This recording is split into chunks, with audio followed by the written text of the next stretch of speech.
It was the worst thing I ever seen. The bodies were just chopped up everywhere. We come across the body of a small child. Couldn't tell if it was a boy or a girl. Stepped on a mine or something happened to the child, but from the waist down was gone. And I couldn't understand, how can this happen? And that was the moment I said, whatever it takes, I'll help these people. Here we are, here with Sam, also known as a machine gun preacher. We're in Pennsylvania to hear about his story and have him tell it for everyone listening. So let's start from the beginning, where you grew up, kind of childhood you had. Now if I start from the beginning, we're going to be here for days.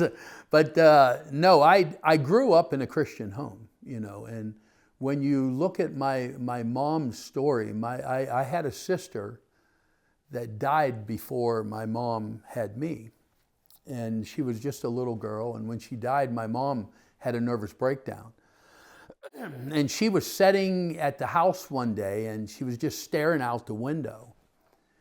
And she said the presence of God came into the room and said, what are you doing? And as she was staring out the window, she said, I don't know. And God said, what are you looking at? And she said, I don't know.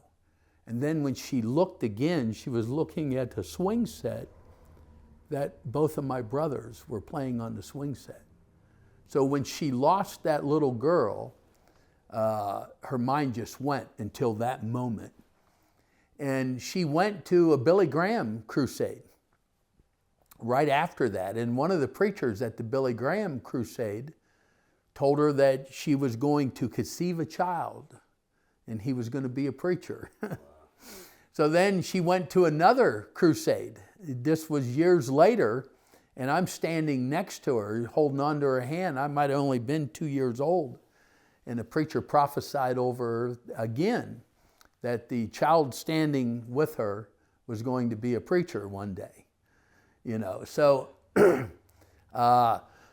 when I was 3 years old, 4, 5, 6, all the way up to 10 years old, if you was to ask me, Sam, what are you going to be when you grow up? A lot of people, when they get on the internet and they check me out, they watch the movies, they watch documentaries, they think I must have grew up in a pretty rough home, and I didn't. So if you was to ask me at 3 years old to 10 years old what I was going to be, I'd have told you I'm going to be a preacher one day. But at 11 years old in the public school, I started watching the kids that were older than me. 14, 15 years old, 16-year-old kids. And I'm thinking, wow, man, these guys are cool, So I started wanting to hang around with these guys. So if you want to hang around, if you want to fit in with someone, because no matter what our age is, your age, my age, we all want to fit in, because when we fit in with another group of people, we feel loved, we feel needed, we feel, and stuff like somebody wants us. So I started hanging around with these older kids, and then all of a sudden, I'm doing what they were doing. Because if you want to hang with a group, you do what they're doing. So I started smoking cigarettes and marijuana at 11 years old. Knew God was real. I was sensitive to the Holy Spirit. I knew God was real. I never doubted the existence of God. 12 years old, I start drinking, eating pills, prescription pills. 13 years old, more pills, doing acid. 14 years old, snorting cocaine. Did you have any sense of conviction at that young age, or you? No, because I was fitting in. All of a sudden, I become the most popular kid in school. At 14 years old, everyone wants Sam Childers to come to the party. And I knew a lot of the older guys, because my brothers were all older than me. One brother 5 years older than me, the other brother 6 years older than me, or 7. So I knew the older people. So at 14 years old, I'm selling drugs, in school. So then all of a sudden at 15 years old, I find myself one morning getting up every morning and putting a needle in my arm, shooting up heroin, cocaine, living in a Christian home. Finally, one day, my dad knew things were going on. Me and my dad was really, really close. And my dad said, I can't have it in the house. And he said, if you're going to bring drugs in this house, you have to leave. And I've had a lot of parents over the years say, oh, your dad and mom done wrong. And I'm telling you, they done exactly what they had to do. My dad said, you got a choice, either the drugs or no drugs. That's your choice, but you can't bring them in this house. So at 15 years old, before my 16th birthday, I moved out of my house. I was living in Grand Rapids, Minnesota. Moved out, quit school, started selling drugs. All of a sudden, I'm one of the biggest drug dealers in town. By the time that I was, in my late teens, I found out there was money in running drugs, So I'd go down to Minneapolis and run drugs back to Grand Rapids. Then I started in Minneapolis, Chicago, and all of a sudden I'm going Chicago down to Orlando, Florida, And I'm just living a life, that I knew, and this is it's hard for a lot of Christians when I say this. I never doubted Jesus Christ. I just thought in my mind, I got everything I need. I got money. I got guns, motorcycles, drugs, women. I got it all, man, So I literally, and I tell a lot of people this when I preach, that material things, I'm going to get off track a little bit. Material things that we have, fishing boats, camper trailers, summer cabins, that can also block us from the need of Jesus Christ. So it's not just drugs and money and women, material things can block our need of Jesus Christ. So skipping through a lot, I'm actually with my first wife then. I wasn't married at the time, but we got married after that. She was a stripper. So I spent all my evenings in the strip joint, and doing drugs, selling drugs to the girls. And then I go out, I'm living on the outskirts of Orlando, Florida. And I go out to a bar room one night, me and a few of my friends, and we get into the worst bar fight I think I was ever in. I was never a big guy, So, if I got into a fight, there was always a knife or a gun going to get pulled, So people got shot. People got stabbed. And I'll never forget, in that bar room, I looked at the door and I said, if I make it to that door, I'm done. I'm done. I'm done living this life, man. And a lot of people say, oh, that's when he gave his life to the Lord. No, that was in 1990, and I didn't give my life to the Lord. I made up my mind, I'm done living this life of a criminal drug dealer,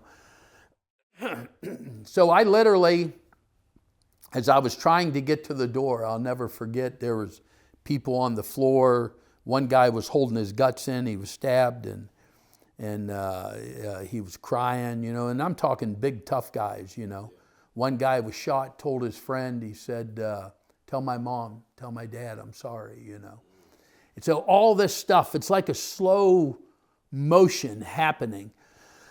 I made it to that door, went home that night. As soon as I walked in the house, I told my wife we're moving. And we moved from Orlando, Florida, back to my hometown here, Central City, Pennsylvania. Yeah. My wife starts going to church with my mom. My mom and dad lived here. The old home place is right down the road. When you just married her and moved, were you still actively using, like shooting up? And oh yeah, I was shooting up and everything. That night in that bar room, I walked away from the hard drugs. Drank a little bit, and smoked a little weed, But I walked away from the cocaine and heroin that night. Snap of a finger, yeah. It's not your common AA story. Yeah, no. I mean, I didn't go to, but like I tell people, I think rehabs are good, but there's no rehab on the face of this earth can take drugs from you. Now, nowadays they have drugs they can shoot you up with, that if you do drugs, you get sick and all that. But I mean, no one can take it from you. You have to make up your own mind. And that night, I was literally done. I seen where I was going. I wouldn't be living right now. if I wouldn't have left the world or the life I was living. If I wouldn't have left it, I'd be dead. So we moved back here. My wife's going to church, and for 2 years, all I heard for 2 years, every Saturday, Sunday morning, honey, will you go to church? Honey, will you go to church? And I always make a joke about it because I always say, I put my foot down and I stopped it, and I said, okay, I will, because she was nagging me, you know. And if you got a nagging wife or girlfriend, you can shut them up. Do what they want, you know. But that morning when I was getting ready for church, they showed a little bit in the Hollywood movie Machine Gun Preacher. They showed a little bit of what I went through that morning. But I knew this is my day. As I was getting ready, buttoning my shirt, my hands were trembling. As I was walking to the car, I could feel my knees kind of moving, you know, shaking, you know. And when I got to the church, right down the road here is where I walked into the church and gave my life to the Lord. But when I even got to the church, as I was walking through the parking lot, my cheeks were even shaking, because I always knew God was real. But it wasn't until that moment that I realized how bad I needed Him. And I went into the church and sat in the back row, and the preacher started preaching, and the next thing I know, I was getting mad at my wife because everything he was preaching on was me. And I literally, in my mind, I'm thinking, what'd she do? Call him up and tell him everything about me or what, you know? So he gives an altar call, and I couldn't move. And he kept looking back at me, and he said, look, if you want to give your life to the Lord, just stand to your feet. And he'd look me right in the face, you know. I couldn't move. He said, if you want to give your life to the Lord, just slip your hand in the air. Finally, and I say this a lot, preachers 30 years ago, 40 years ago were preachers. They're not no more. He come walking down the aisle, walked to the back of that church, and he laid hands on me. And he said, man, the power of God's all over you, and you're just sitting here. And I started weeping, crying, gave my life to the Lord. I described that. That's when I got a taste of Jesus again in my life. And when I left there that day, I wanted so much more. I just had a desire. I had to go back, and they were starting a revival. And I went back the next night, and I just wanted the altar call. You know, I was raised in the old-fashioned Pentecostal church, so I know where the miracles are. I know where the Holy Spirit is dwelling, is at that altar. So I just wanted the altar call, you know. So finally he gives the altar call. I run to the front, man. And I was the first one. And he started to pray for me, and then he just stops, looks me dead in the face, and he starts prophesying. He starts telling me I'm going to Africa. And I'm thinking, I ain't going to Africa. I'm a white man. Why would I go to Africa? He starts telling me I'm going to be in a war. And I'm thinking, I'm already married. I ain't getting in another war. This is stupid. I literally got so angry at the preacher, I was going to beat him up. But I couldn't do it in the church. This is no lie. This is the truth, man. I walked outside of the church, the Assembly of God Church right here in Central City, walked out of the church and waited on that preacher to come out. And when he come out the door, I started cussing him out. I started, don't tell me I'm going to Africa. Don't tell me I'm going to be a missionary. Don't tell me none of that. And I went home that night and I cried all night in bed. How did he respond when you called him out in the parking lot? He does what all preachers do. He just smiled. And his last words was, we'll see. And but I ended up, I went home and I cried. That was June of 1992, 1993, and I love to tell this part of my story because people don't describe the enemy or Satan or Lucifer or whatever you want to call him. We don't describe him the way he is. We want to say, all the devil does is steal, kill, and destroy. That's not true. He can also help you to live in prosperity. And that's exactly what happened to me. I mean, 1992, I was in business, but all of a sudden, 93, I'm making all kinds of money. I started buying houses and rental houses and buildings, and all of a sudden I went from a few houses to, by the time I went to Africa, I had 17 houses and 8 stores. That's how, and my business was booming. Everything I was touching my hands to was booming. And it wasn't God. I don't care what anybody says. It was the devil trying to keep me out of going to Africa. So finally, I started putting money into Africa thinking I could buy my way out. 1995, I'm writing checks out, a few $1,000s. 1996, and this was a lot of money back then, but it still is now. So how did you even get into start giving money to Africa? Because in my mind, I thought God needs my money more than he needs me. Because, I mean, at that moment, I didn't realize that it was the enemy allowing me to live in prosperity. I didn't realize it. You know, I just thought, this is God. God don't want me to be a missionary. Missionaries don't have nothing. Missionaries don't even own a house. You know, I'm thinking in my mind, you know. So finally in 1996, I went to a church and there was a missionary there.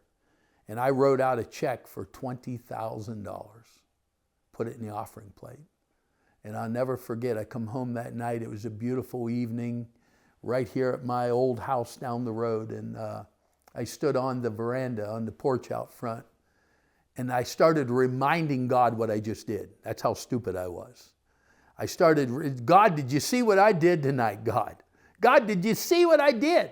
I just put 20,000. You know, and a lot of people tells me over the years, man, I wished I could hear from God. No, you don't. If you don't hear from God, don't desire to hear from him. Because he's going to shake your life up. He's going to stop all your plans. He's going to put you in his plan, just like it says in the book of Jeremiah. You know, it tells us he has plans for us. It don't say, hey, I'm going to share my plans with you and we're going to use our plans together. That's not what it says. He has plans for you. So I heard God that evening say, I don't need your money. I need you. So 1997, I started thinking, I'm going to trick God. I'm going to trick God, okay? This is how stupid I was, okay? So I'm going to go on a mission trip. I'm not going to do a normal mission trip. Normal mission trip in today's world, 2 weeks, 3 weeks. It's always been like that. So I'm going to go on a mission trip to Africa, but my mission trip, I'm going to plan 5 weeks. I'm going to take a pocket full of money with me. I mean, I have this all planned out in my head. I'm going to go to Africa. I'm going to feed starving people. I'm going to buy clothing. I mean, I went with thousands of dollars in my pocket because I was making it, man. And I literally in my head had it planned that I was going to come back home and I was going to say, God, I did it. I did it, God. And God, I might do it again next year. That's what I had planned. So I was going into South Sudan and also to put a roof, a special roof called a standing seam on a school for chaplains. So I get in there and I get up early one morning and I hear these soldiers talking about a village that was just raided. And I went over and I said, man, what you guys talking about? You know, and they said, oh, the LRA, the Lord Resistant Army. I don't know if you heard of them or not. They just raided a village not far from here. And I said, let's go. And they said, oh, Sam, we can't go, man. He said, there could still be rebels in the area. And I've always been kind of like Thomas, you know. They said, you know, Jesus has been resurrected. He said, I don't believe it till I see it. So I talked him into it. So we went, grabbed some guns, and there was like 5 of us. We get into this village. Everywhere I speak for years, I always say the same thing at every meeting. God will open a door for you. And everyone that's out there that's listening right now and hears this program, I want you to hear what I'm saying. God will open a door for you. When you stand in that doorway, the decision you make at that moment will determine your destination in life. When we get there, it was the worst thing I ever seen. You know, the rebels, when they go into villages, because they're cowards, they know there's no guns. So they'll put their AKs over their shoulder and they pull out their pangas, machetes. The bodies were just chopped up everywhere. And the one soldier said, Sam, we got to go do a recon around this area. We got to look for children hiding in the bush, hiding in the buildings. And that was when God opened the door. We come across the body of a small child. Couldn't tell if it was a boy or a girl. Stepped on a mine or something happened to the child. But from the waist down was gone. And I couldn't understand, how can this happen? And that was the moment I said, whatever it takes, I'll help these people. And this fall is 29 years now I've been in Africa. And I can't leave.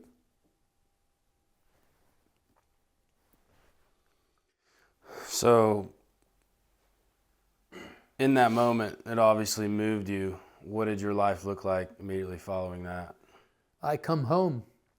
And when I got home, nothing meant anything anymore. I had a big gun cabinet. You remember years ago we didn't have the gun safes. I had a oak gun cabinet. I think mine held 16 rifles. And I probably had 7 or 8 different deer rifles in there. For what? I don't know. You only need one, you know. But I had a different one for every kind of hunting I would do, you know. And I'd walk by the gun cabinet, and all I could think about was starving people. And I just started selling. Just started selling stuff. I had money in the bank. I couldn't live anymore in my house. I mean, I didn't enjoy my camper trailer. I didn't enjoy my fishing boat. At that moment in my life, I had all the man toys. And I had a big bank account. 3 months later, I was back in Africa. And then after that, another 3 months, I was back in Africa. I had a successful construction company. When I sold out, I'd done a couple $1 million worth of work a year. And I just couldn't live here anymore, you know. I didn't feel worthy or whatever. And then as time went on, I literally, the first 8 years, walked away from all business. I didn't do any business. I spent all my money. I ended up being broke. And that's when I started preaching. Because I couldn't preach for money until I was broke. I know it might sound stupid, but I couldn't put myself to going out telling anyone what I was doing or what I needed until I was broke. When I was broke, I started preaching. To go back to that, when you start taking those trips every 3 months, what were friends and family saying at the time? You know, at first everybody was for it until I went broke. And then when, you know, I couldn't pay the light bill and couldn't buy groceries, I've never took any assistance, ever. SNAP benefits or food stamps, whatever you want to call it, I've never took anything. But there was a time, I mean, I had my gun cabinet full, but I had my closets had more guns. I mean, I had a lot of guns, probably 80 to 100 guns, you know. And I started selling guns, and I'd sell a gun every other week to buy groceries, pay phone bills, whatever, you know. And I sold out all the stuff, all my equipment, trucks. I had backhoe, dozers, I had dump trucks, everything. And I couldn't work no more. I couldn't work, you know. And so I started selling everything. And I'll never forget, I was in Africa, and I called my wife to send me some money because we were getting ready to feed people. And these people, they were starving, whole village. And back in them days, you didn't have the phones or anything. You had all satellite phones, you know, in the bush. And I called my wife, and she got real quiet on the phone because I asked her, I said, how much money we have? And she said, I forget, $2,000, $3,000. And I said, I need you to send it to me. And she got really quiet, and she said, Sam, we got a problem. She said, they're getting ready to sheriff sell our house. And I got quiet myself, and I said, I'll call you back. So I called her back an hour or so later, and I told her, I said, I prayed about it. Send me the money. They can have the house. And that was the moment that everything broke in the ministry. Everything broke. That was the moment that God opened up doors and windows, and people started giving, and you know, people couldn't believe that I was so determined, and that's when everything just started happening, you know. And I mean, there was the guy that's my booking agent, okay, Kevin Evans out of Australia. He's seen the Dateline NBC interview. Have you seen it? No, sir. I was featured on Dateline NBC, and it was about Joseph Kony and how I got tied up with him. Back then, I didn't have no money, man. I went from a wealthy guy to nothing. And so Dateline NBC comes in to do a story on Joseph Kony. So they get a hold of people in South Sudan to do their security. They said, we can't help you, but there's a preacher here, machine gun preacher we call him. He'll probably help you. Man, you know, back in them days, I'd jump on anything I could make a buck, you know. So I told him, I said, well, listen, I said, Just for the audience, in case they don't know who Kony is, could you go into that a little bit? Joseph Kony is the leader of the Lord Resistant Army.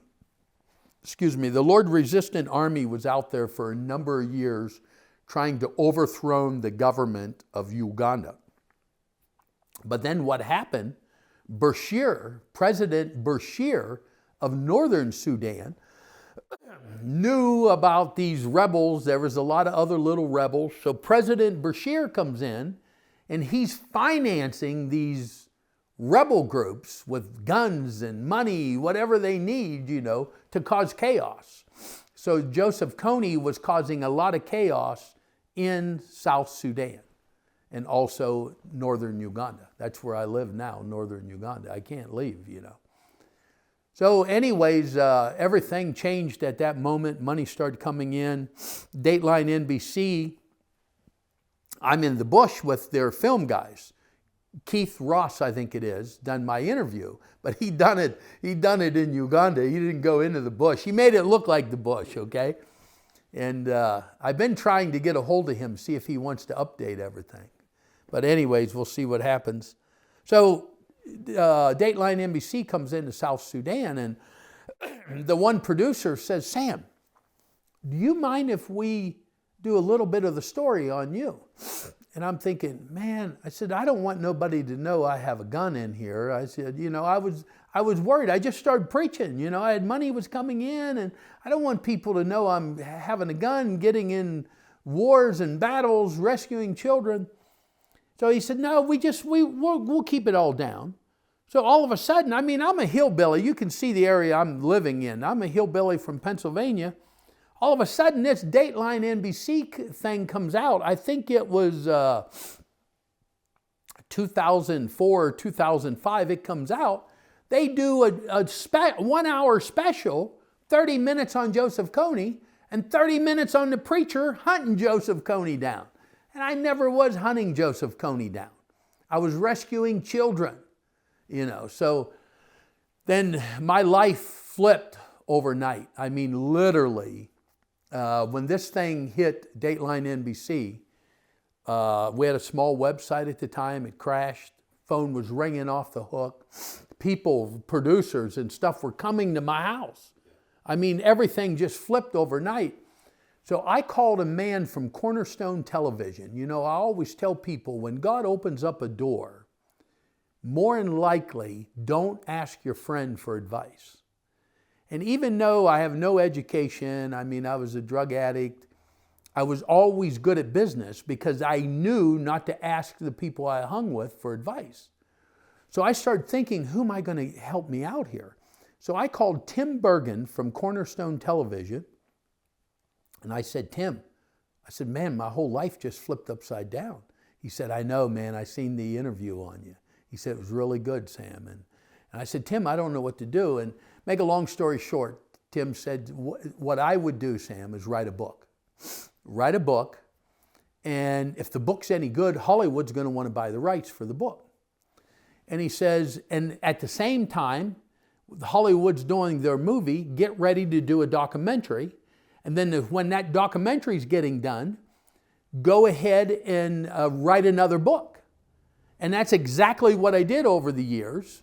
Now we're already on the second documentary, and I really want to tell people, listen, if you like action movies, okay, remember your action movies are not true. It's all made to believe. But there's a new documentary out called Never Stop. That documentary is an action, real documentary. And I'm telling you, to have you on the edge of your seat when you watch it, really good documentary. That's the latest documentary. I'm dealing on a part 2 Hollywood movie. The new Hollywood movie would have already been out 3 years ago. You know, they usually like to do a 10-year sequence or whatever you would call it. And the only reason it hasn't, they want to pay me the same way they did on the first movie. And they haven't paid me on the first movie. They still owe me $850,000, you know. So that's kind of where I'm at now. You know, the work keeps growing every day. So we'll go back to prior the interview that kind of blew you up. Could you go into maybe some detail about what you experienced with the rebels and even how you got the name Machine Gun Preacher? You know, some of the things that you will hear of that was in the movie, or you'll hear about of Joseph Kony, just about a week or two before Dateline came into South Sudan, there was a school right on the border that the LRA went to. And this will go to show you how sick-minded, devil-possessed, demon-possessed, cowardly this man was. They went into a school and chopped the teachers up and started cooking them in big pots. And the students that would eat the flesh, they left go. And they just started shooting children, cutting their heads off. I mean, horrible things. The bodies were stacked up. Well, we took Dateline NBC to that school. Yeah, and I mean, there was a small village there, and it was so horrible. You know, a lot of Africans in the villages, they believe that when something like that happens, you know, it's like a demon-possessed area. So everybody moved away. You know, there was nobody living there anymore, you know. But there were so many things of, they would cut the breast off of women. You know, Kony didn't always want to kill people. He wanted to lame people. He wanted to disfigure people. You know, he was big for cutting the ears off of women, noses off of women, lips off of women. You know, if you come into Gulu, Uganda, a matter of fact, in the new documentary, Never Stop documentary, you'll see interviews of the LRA and even victims of the LRA. So he would do things to lame people, cut the hands off. And then they would even bandage it up because he didn't want the people to die. He wanted the people to live and walk the streets so everyone would be intimidated and fear him. So, I mean, so everything you can imagine, from nailing children to trees to, I mean, some of the most horrible things. If he was by the Nile, he would tell children, and not just children, adults, swim across the Nile and you can live when you get to the other side. And the few people that would almost make it, they would shoot them in the water, but usually crocodiles would take them, you know. So about every horrible thing you can think of, you know, like the movie Blood Diamonds, A lot of these movies of Africa, they're all make-believe. They might be based on a true story. Even the movie Machine Gun Preacher did not truly show what the children and victims went through. But when you watch the documentaries, the first documentary and the second documentary, it's real life. And you'll see the victims are countless victims. You know, that's why the story still needs to be told. But now there's a bigger problem going on where I'm at now. I want to get into that towards the end. Okay. From what you've seen, I have two questions. All the darkness you've seen, obviously, I believe demonic, a lot of what you've seen. Was there something specific that made you more angry than ever? You know, yeah, and I believe it's still going on to this day. Nobody cares. Nobody cares. You know, we care about every place that we can get something out of. We care about where there's oil. We care about every place where we can get something out of that country. You know, if you look at all the wars that's going on in the world today, most of them are in Africa. But I mean, how can there be the war going on in Congo, the war back in South Sudan?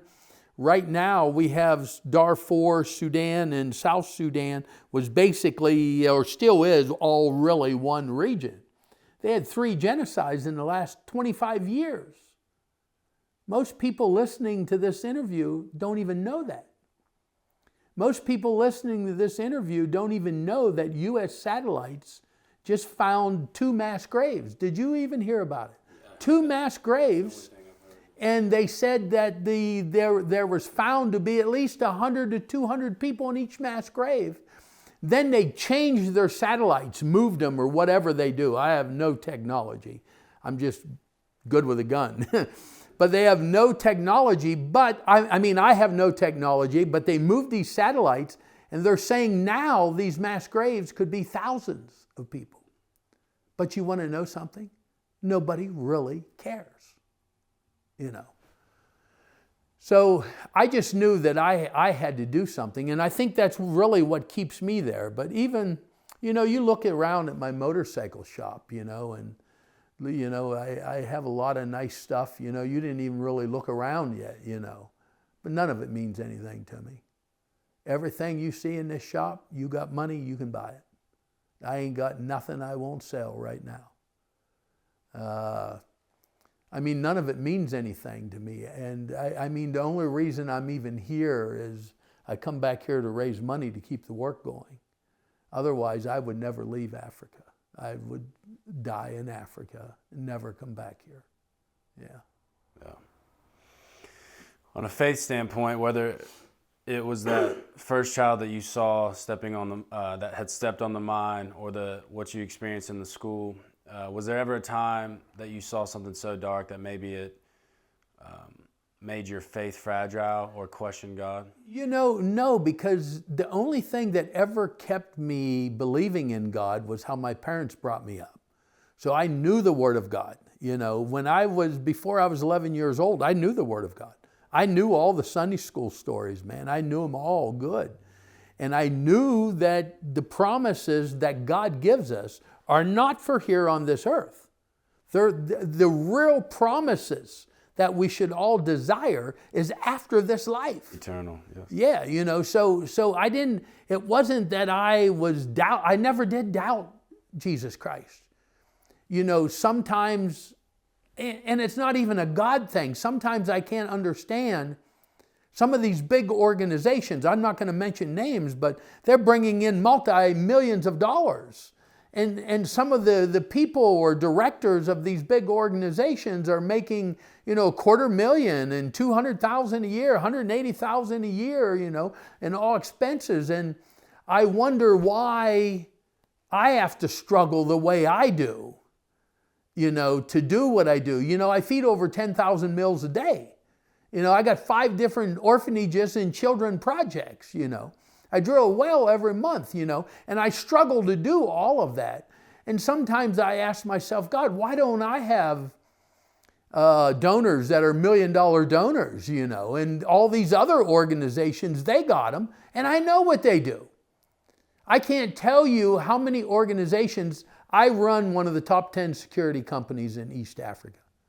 I work for a lot of organizations.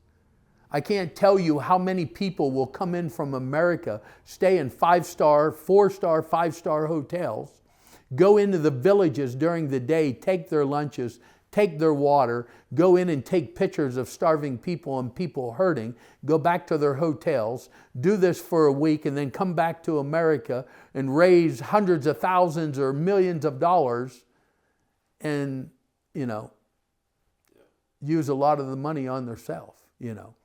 People can look around at my life, you know, and they'll say, well, Sam, you got motorcycles, this is an office building. I got a U-Haul franchise, you know, my secretary does notary. We sell tags and notaries. We do everything with wills, you know, well, making wills for people. I mean, so this place is a place of business, you know, so it has to look like this, you know. If somebody would come in here right now, they can buy everything in this room. There's nothing on the face of this earth means anything to me to hold on to it. Nothing. I remember when my mom was getting close to when she passed away, she started splitting up things from the family. And she said to me, she said, oh, this was your great-great-grandfather's and it's worth money. I said, don't give it to me, Mom. Don't give it to me because I'm going to sell it. Yeah, no, I'm going to sell it, man. You know, yeah. From your first trip to now living there, obviously with the genocides and everything, has there been any growth in that area from what you've seen? Yeah, you know, Uganda, the president of Uganda is an unbelievable born-again Christian. President Museveni. I've been with him many times. You know, people say he's a dictator and he's a bad guy and, you know, look what they say about Trump, you know. But, you know, I've seen the change in Uganda. South Sudan is still the most, or one of the most unstable countries in the world. If you Google the top 10 dangerous places in the world to travel to, South Sudan used to be number 4. Now it's rated number 3 just in the past month. Now, because of the new genocide, they're saying it's one of the most dangerous. Some people are saying it's the most dangerous place in the world now.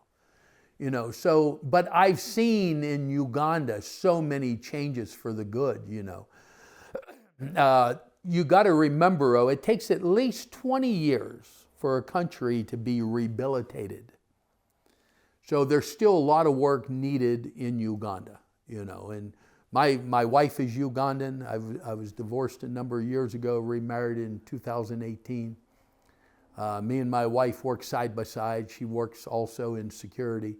She looks little, she looks young. She is a lot younger than me, but I always tell people when she puts a uniform and her gun on, she looks hot too, bad and hot. But no, we work together side by side, me and my wife now. Yeah. What is you said it's a security agency? Yeah, I'm almost like a military contractor. Okay. Yeah. How many people do you have working under you? 300 and some. Yeah, I have about 730 people that work for me full time. So yeah. What's like your but that's in all the businesses.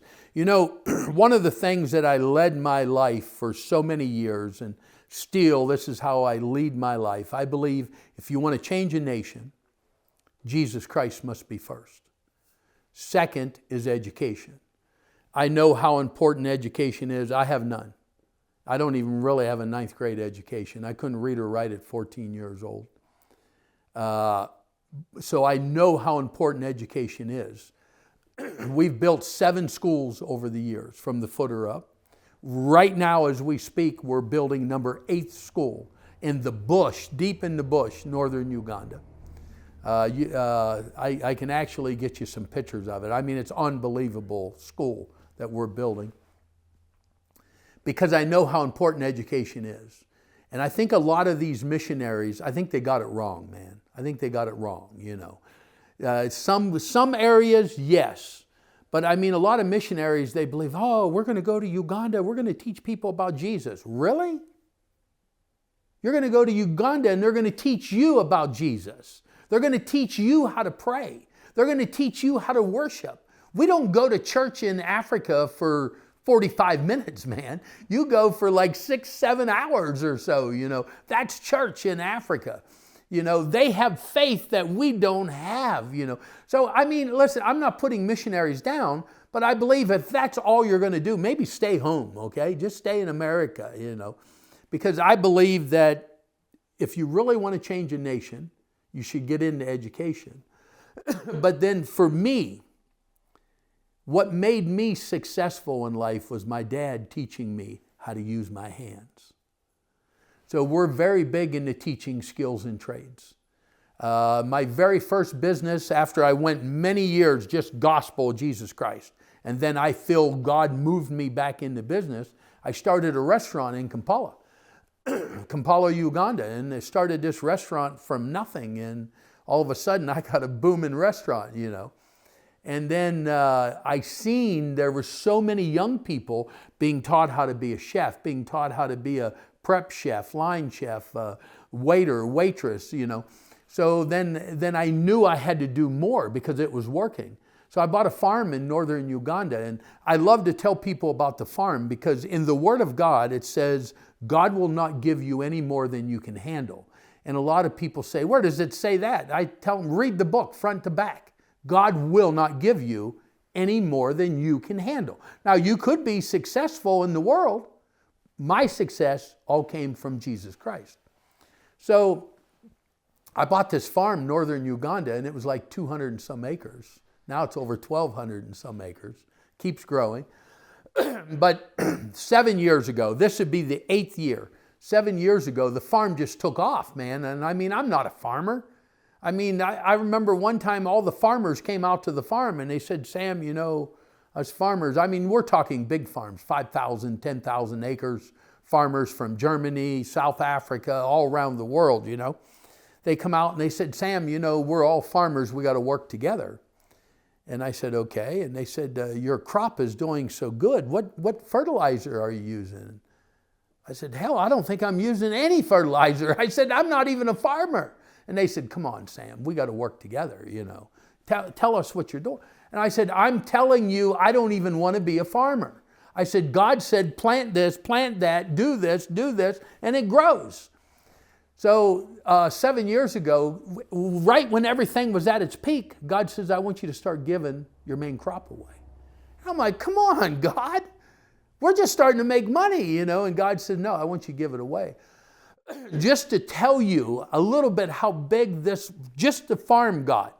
Last year, the 7th year, we gave away over 80 ton of processed rice, 25 ton of processed maize flour.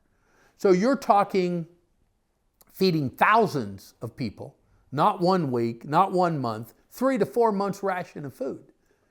So in this year, it's happening again. This is our 8th year that you'll see this year, man. If you follow us on Facebook, it's going to be another harvest, the same. It's going to be at least 80 to 100 ton this year again, Yeah. But the farm works about 150 people peak season, So then all the orphanages and all the projects that we got. And what's so crazy, I always loved construction, And I have my own construction crew again, but we're just building our own stuff, And I was driving down the road about 8 years ago in northern Uganda, in the middle of the bush. I don't know if you've ever been there, but anyone that's listening, if you've been in northern Uganda near the game park, safari park, not for hunting, but for like the safaris, I'm in the middle of nowhere and God says, stop. So I pull over the side of the road and God said, I want you to put a fuel station out here. And I'm like, come on, God. So anyways, this project started like 8 years ago, and it's called Angel's Truck Stop.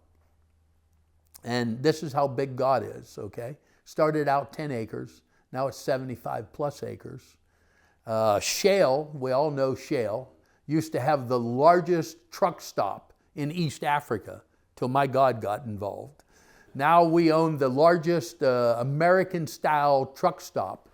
My parking lot can take 40 tractor trailers at nighttime. Has a supermarket, hardware store, paint shop, welding shop, auto mechanic, tire shop, 30-some hotel rooms. Right now, I'm getting ready to build a 3-story hotel on the upper end of the property. But that property itself works over 150 people peak season. So that's how we work so many people. Getting back, I kind of got sidetracked. Getting back, the third thing that I believe, if you want to change a nation, first, Jesus Christ. Second, education. Third, teaching a skill and a trade. And that's what we do. Yeah. Seems like you hear from God a lot and you have a lot of clear direction. What about your prayers? How have your prayers changed, I guess, since you first got saved from today? To be honest with you, I don't ask God for anything anymore. I haven't in years, And I kind of try to live the life of asking God, what can I do for you? I'm 63 years old. I got a wife, 38 years old, beautiful young girl, I got a Cadillac Escalade outside or out back, I got a brand new motorcycle in there. I'm living the dream, man. I'm living the dream. I mean, how can I ask God for anything? When the motorcycle, brand new one sitting out there, Street Glide, was given to me. Most of the stuff in my life, people give me. I don't buy it. People just gives it to me, But I mean, I feel that I'm living the dream now. And whether people believe this, I know that the people that work for this ministry knows it.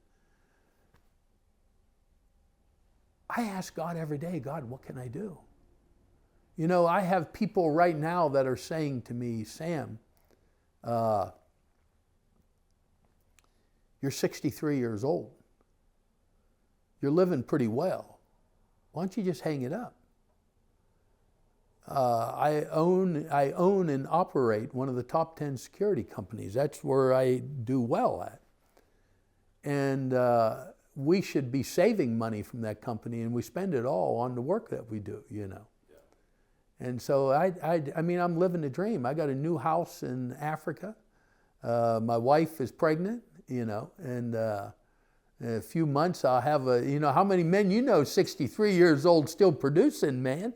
That's living the dream, So as far as the church goes, like you say, church is different over there. Yeah. And how preachers are different now. But our church, the church from the movie is still going on. Okay. As a matter of fact, you guys might want to stop over there. The pastor was here earlier. The lady that runs the office and everything here, Evelina, she's also a pastor. Her husband is the lead pastor of the church. So the church is still going on. The church is still going on. It's doing well. I mean, Evelina and her husband will be taking over the organization one day. The problem with a lot of preachers in the world today, they start something, it's successful, and they're too worried about letting it in somebody else's hands. And a lot of ministries fall, they collapse. And I won't mention no names. I got a list of them, man. They fall and they collapse because they don't set it up.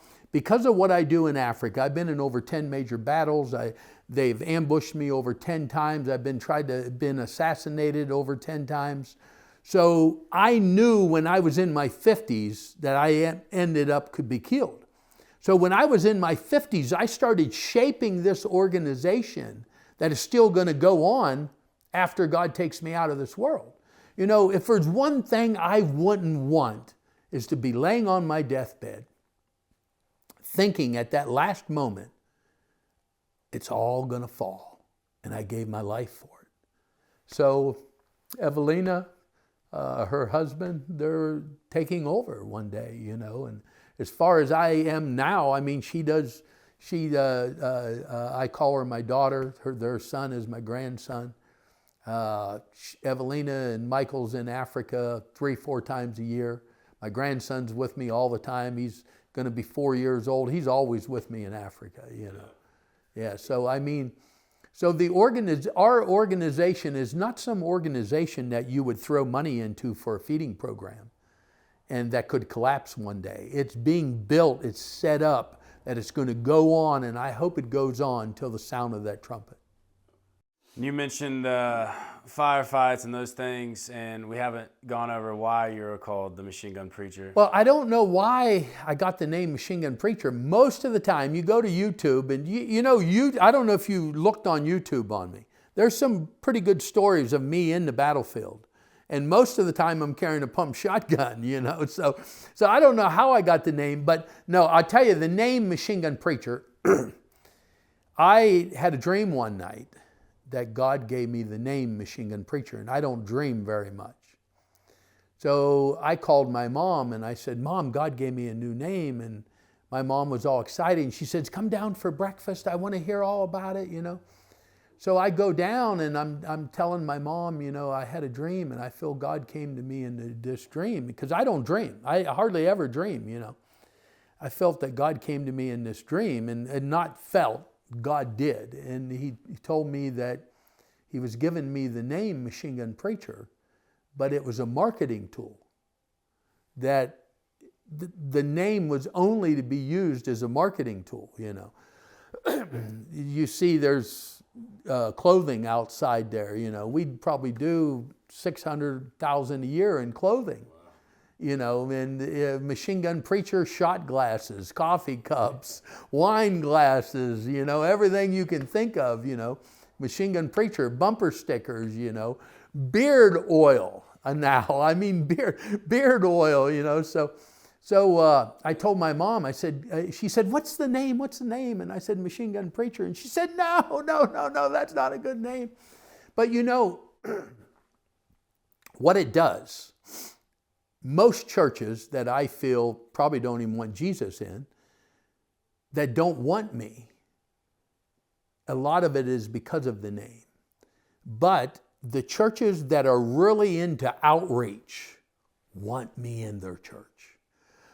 Because see, the name machine gun preacher is on the edge, maybe even over the edge. And that's the people that it draws in.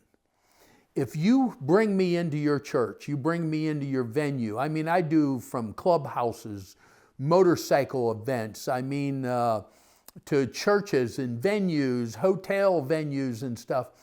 If you advertise it right, at least 1/3 of the people coming are non-church people.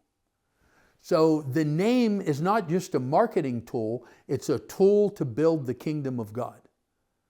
And it does. My average place, I was just at a little church, and what happened a number of years ago, I had a guy that worked for Billy Graham.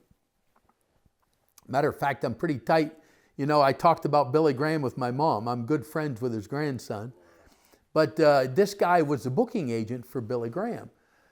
So he started booking me in all these big churches, and he booked me for like 6 months or so, and I was getting, it cost $20,000 to just bring me into a church, And finally God said to me, what are you doing? You only want your message to go to a handful of people, or do you want it to be everyone? So God convicted me and spoke to me that I was never to ask how big a church was. I was just at a church in Uniontown, Pennsylvania, that averages between 5 and 10 people. An old church that will only pack out to maybe 80 people.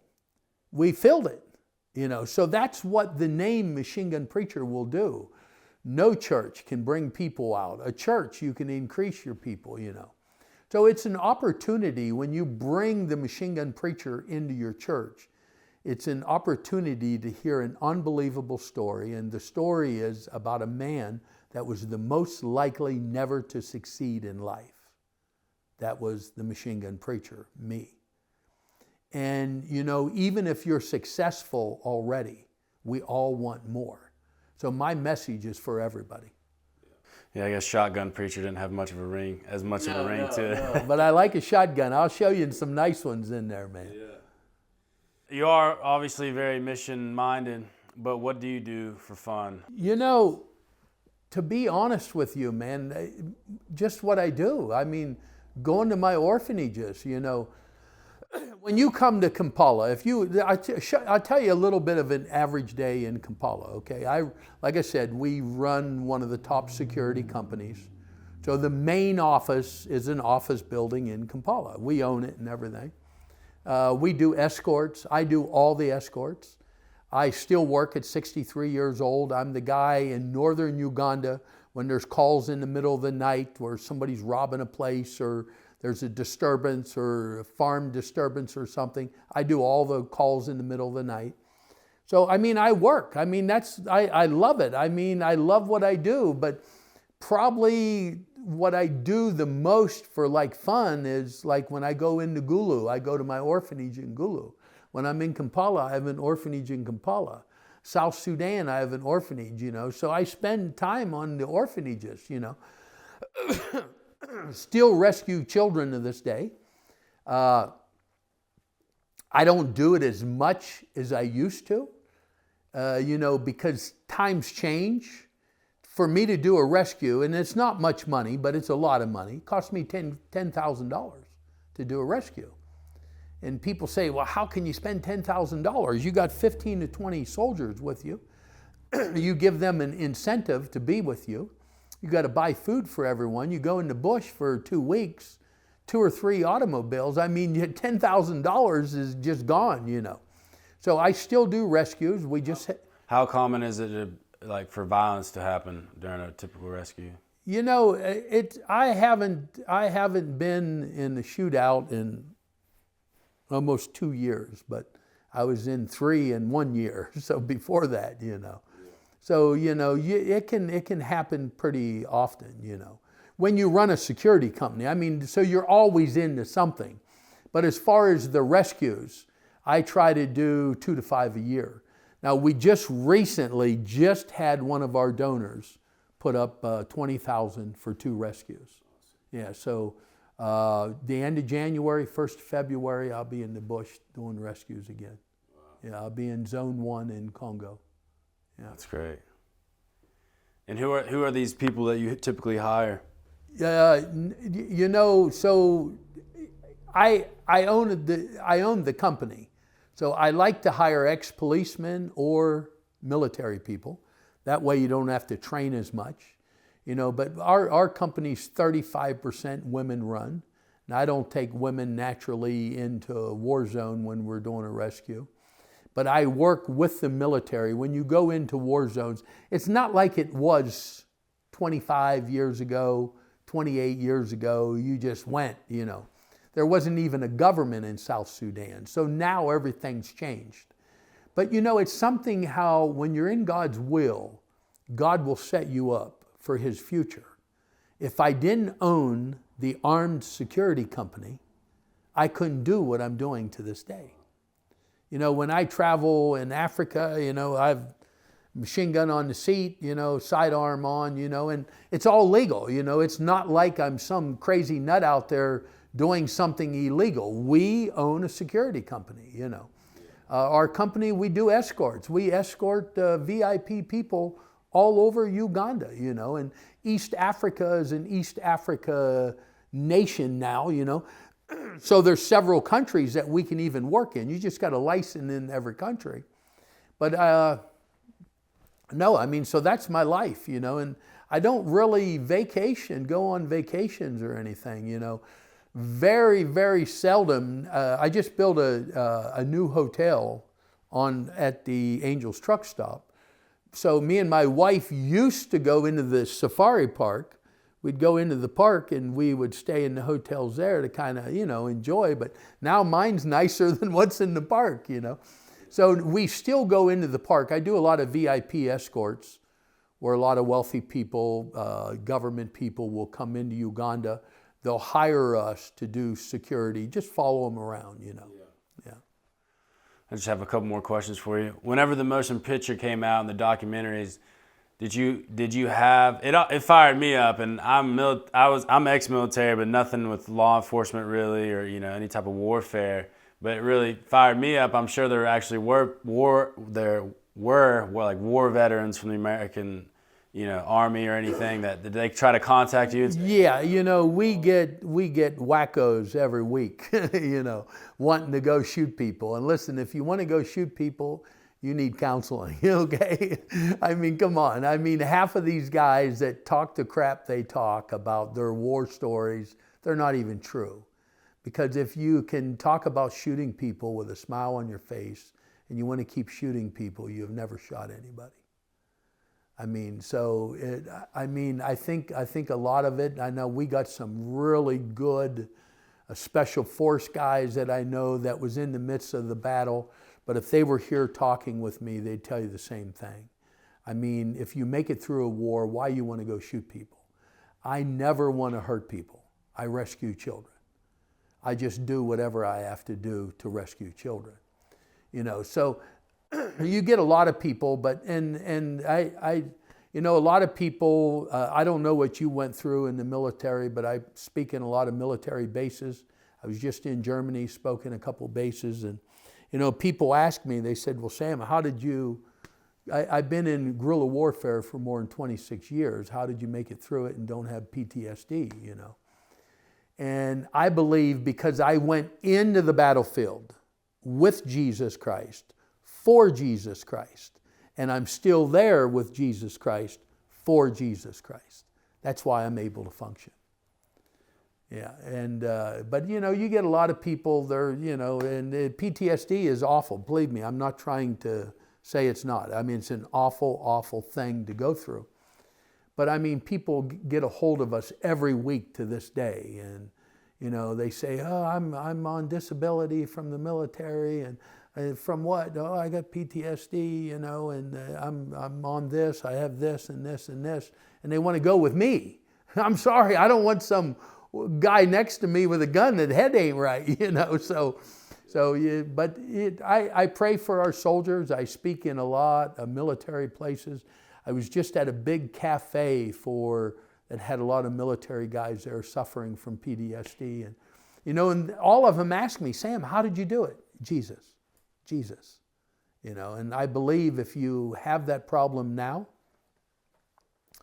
I believe He can change your life. He can do something big in your life, but you have to accept Him as your personal Savior. Yeah.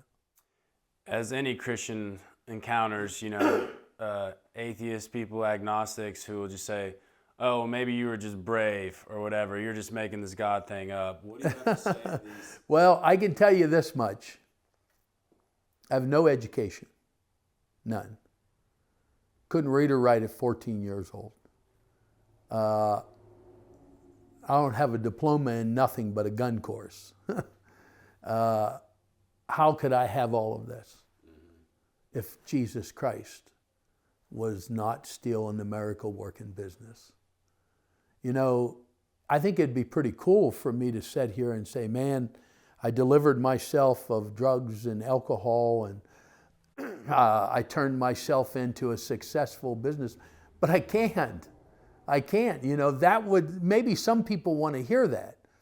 But, sometimes people hear me preach and they say, oh, all he did was brag for 2 hours. Yes, I brag all the time what Jesus Christ done in my life. The Bible says we can shout it from a rooftop. So you don't hear me say I done anything on my own. The only thing that I've ever done on my own, and I was really good at it, was messing up. But I mean, all of my success, everything, 63 years old, and I'm living the dream, still fighting, still rescuing children. How can that happen? Jesus Christ. Really appreciate your time. If there's, if you can mention how people can support the latest documentary and your mission as a whole. I think the big thing out there that I would ask everybody that's hearing this, a lot of people want to help, and how you can really help is just go to the website Never Stop, www.neverstop, and download the documentary. You can call the office here, you can order a hard copy to be sent to you, DVD or flash drive, but download the documentary, And I challenge people, follow me on Facebook. There's 4 different Facebook sites. Samuel Childers is the personal site that I run. The other 3 are run through the office. Follow us, support us. And the big thing is, if you got questions, call and ask the questions. If somebody don't want to talk to you about finances, don't support them. You know, so we open up our ministry to everyone. Now, if somebody only wants to donate $50, we're not going to roll the books out. But if somebody wants to donate $50,000, we have no problem rolling the books out, you know. And you can look at the amount of money that I make from my companies, and I put it all back into the ministry, you know. But I think the biggest thing that I want people to really hear here today is that Jesus is real. You know, and a lot of people, they say, you know, I just want to enjoy life right now. I want to have a little bit of fun, you know. I still like a nice glass of wine. I might even take a nice shot of whiskey now and then. I'm living the dream, but I'm living it for Jesus Christ because He's real. And if you're dealing with anxiety, if you're dealing with PTSD, if you're dealing with sickness, Jesus Christ can change it. He can heal you. He can cure it. But the biggest thing is He can help you function through the rest of your life. And you have a guarantee of eternal life. You know, a lot of preachers years ago, I don't know if you were raised in the old church, they would spit at you when they're preaching and point their finger, and they would tell you how much you need Jesus. I don't preach that. What I preach is how much Jesus needs you.